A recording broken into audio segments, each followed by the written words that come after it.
Today we're going to be creating a landscape. I just have a piece of printer paper. It's 8.5 by 11 inches. We're going to start off with a building, and if I divide my paper, you don't need to do this, but if I divide my paper, the center of my paper is about right here.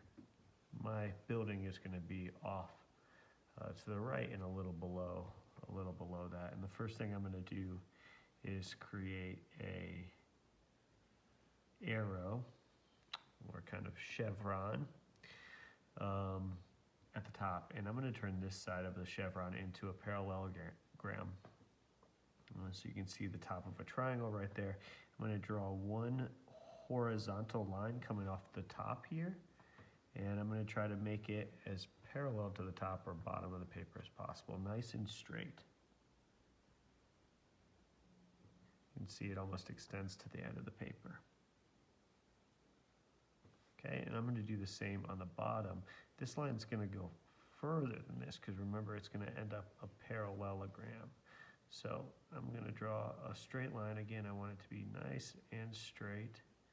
And I don't want to stop here. I want to stretch it a lot further than this one. Okay, and now I'm going to draw a diagonal line that connects the top and bottom to finish off my parallelogram. So you can kind of see that here. From the front of my chevron that I made at the beginning, I'm going to draw a line going down, and you can see that's about 2 fingers length. A vertical line going down from there. And I'm going to have a similar line coming down from the back of my building here too. And that should be about 2 fingers length too. Now from this point right here, I'm going to draw another line, except I want this line to go a little below these two. So it's going to be a little longer than that 2 finger length. And the reason we're bringing that down a little lower is because it's closer to us than either of these points. And the lower something is on the page, the closer it is to you. And now I'm going to connect this point here. And I'm going to connect this point here. I want to add a little bit of something like a front porch coming off. So I'm going to have another diagonal line coming off here. I don't want it to be the same diagonal as here, a little bit lower. And then I'm going to have a line coming straight down from that. And I'm going to continue this line. There we go. And now to give a little front porch, I'm going to cut that in half and do some little skinny ovals in here.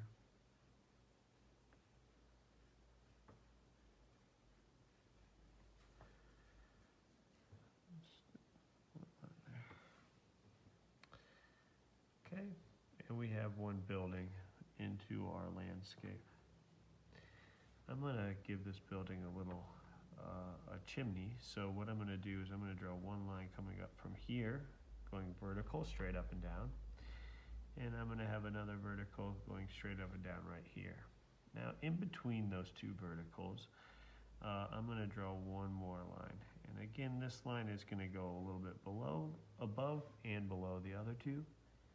And now I'm going to connect the corners.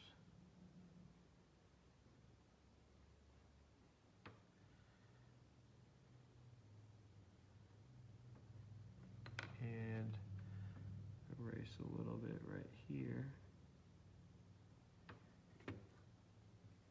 And I'm going to fix up this mistake.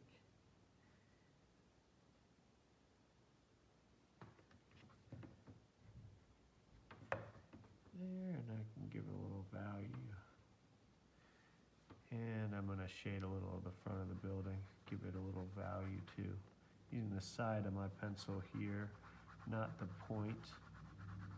Trying to stay in my lines the best I can. Now I'll take my finger and lightly just rub to smudge out that value a little bit. Now that I've done that, I'm gonna come back and I'm gonna erase anything that went outside my lines. And you can see my building really starting there. Okay, now that we have that, I want to add one more building, but this one's going to be a little bit further back. And we're going to start it out the same way, but this time I'm going to have a smaller arrow or a smaller chevron. Two horizontal lines coming out. Remember, the bottom horizontal line comes out a little further because we're going to make a parallelogram. Now,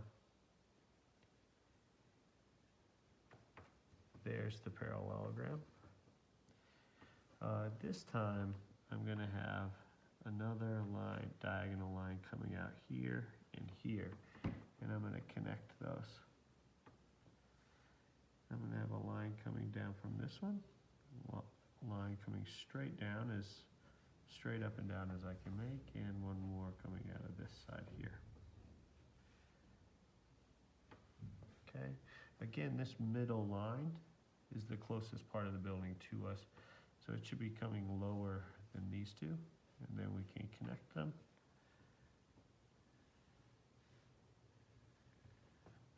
And we have another building more in the back of our, in the background. Let's go ahead and let's give this building a silo. Obviously, I'm inspired by my surroundings, and I'm going to give it a silo.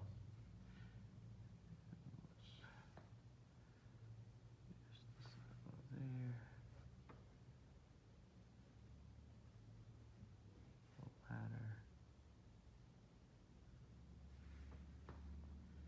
And a small one next to it.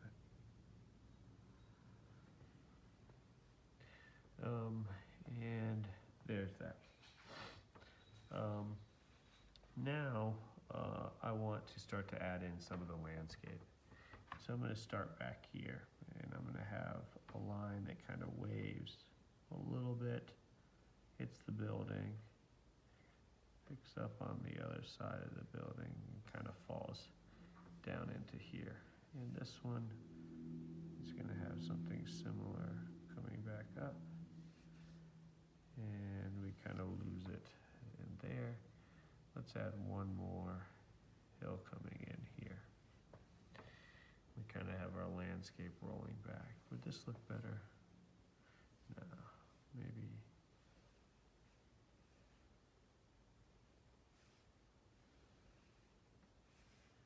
How about that? And we'll have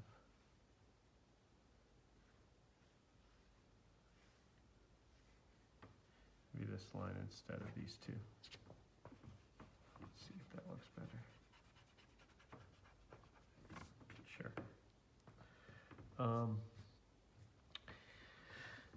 Since we're recently looking at Grant Wood, we've seen the use of trees and the way he constructs his trees, so we're going to utilize some of that in our picture, and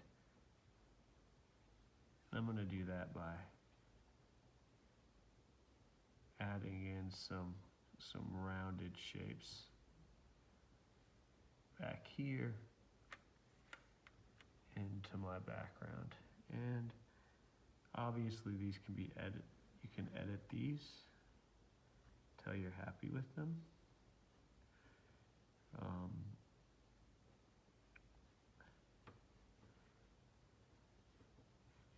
But you can see my trees being added in here.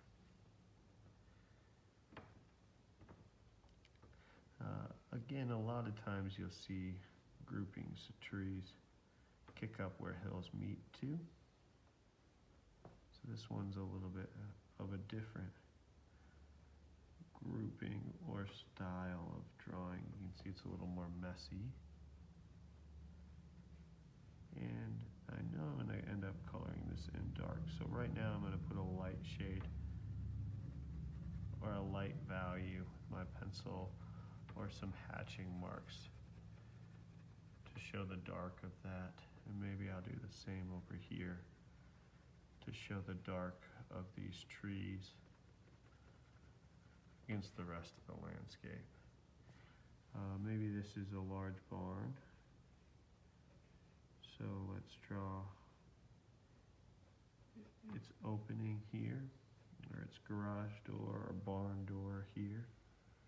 And maybe you can actually see into there. So let's do a line that's kind of like this one, and let's shade in there. And then maybe a road.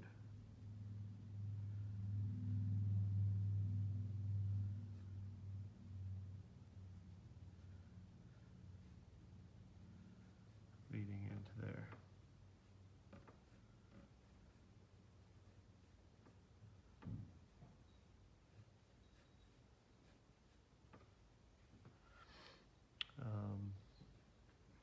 I think of this kind of as a house, so I want to add some windows. So I'm going to do some vertical lines, and I'm trying to space them out pretty evenly on the house. So here's my first window here, my second here.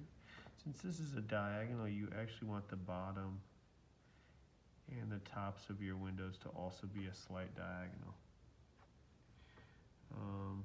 You can add some shutters onto the windows.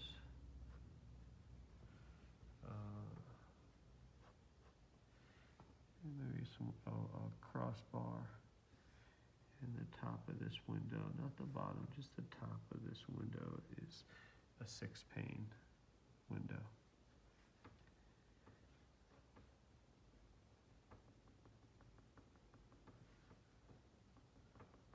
Some hatching for the texture there.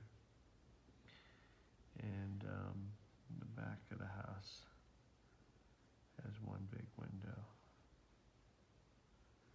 Or maybe a few. We'll decide that later.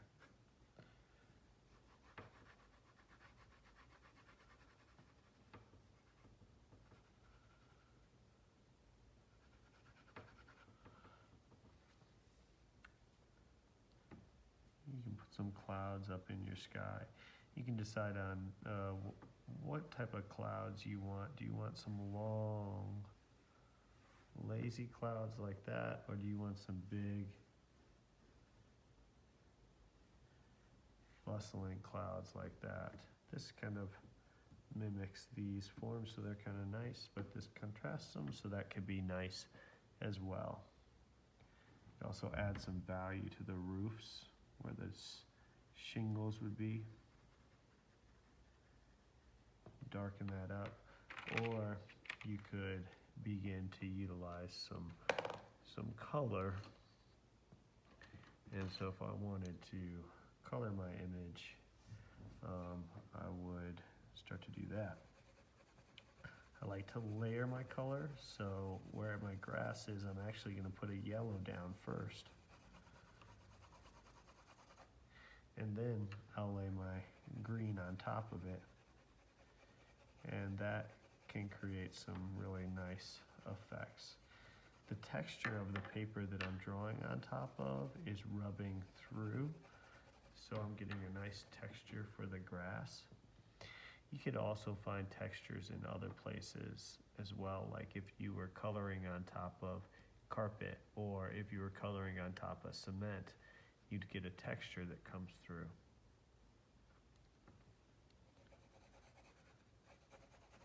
Grant Wood often played with patterning in his, so something kind of fun to do might be laying out a pattern. Right now I'm drawing an arrow shape, line down and 2 lines out. And I'm repeating that shape every little way down on my picture.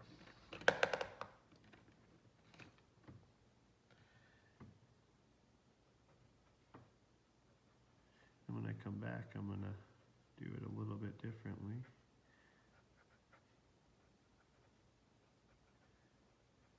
And I'd repeat that pattern now back into the middle. So everywhere, I'd fill this foreground area up with that, creating a nice pattern. One that would be great for your back, the hills in the back of your image. Usually that color is a little bit more muted, so if I were to put a green down and I wanted to mute that color, first I'm going to color very lightly, try to hold at the end of my pencil if I can.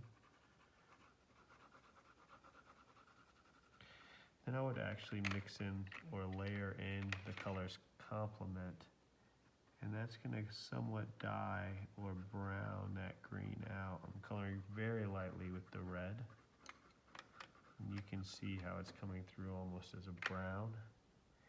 And I could come back with my green again and keep layering those colors.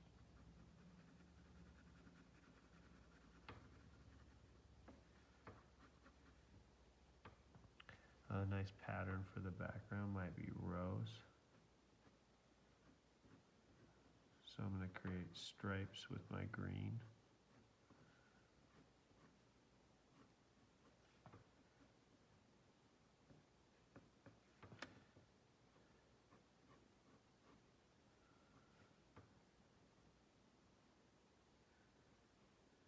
Fill my trees in again.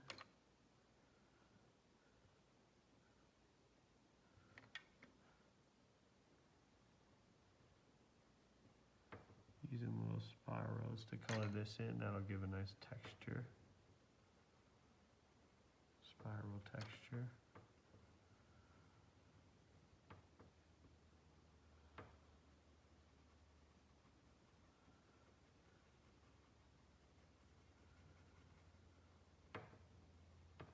I think I could use a little bit of yellow.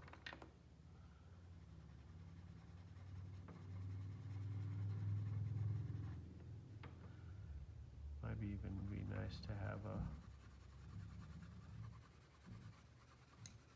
sunset sky.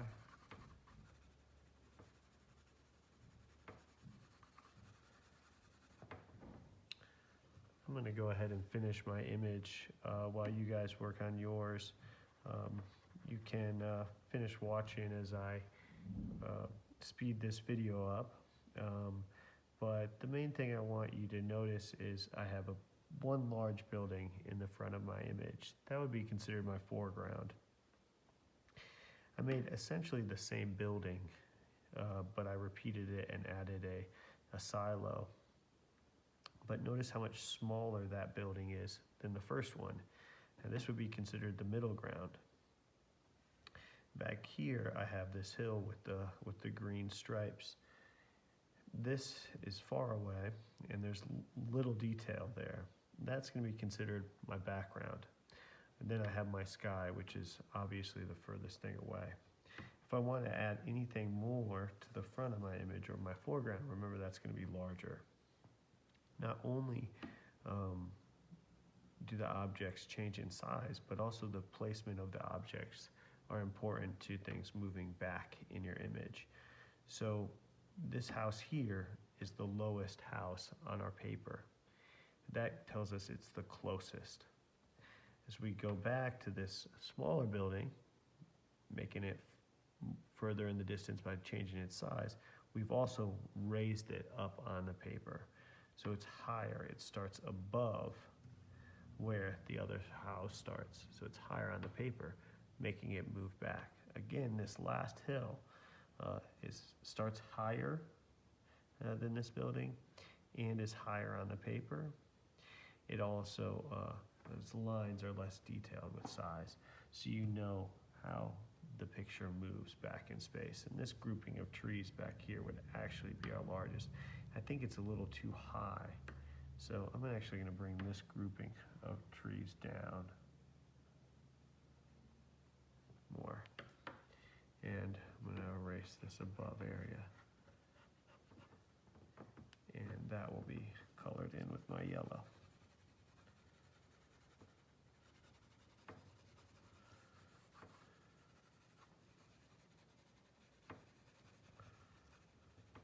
do your best on the houses. You can make them much more simple if you'd like, but the important things are their size and their placement. Enjoy the rest of the video.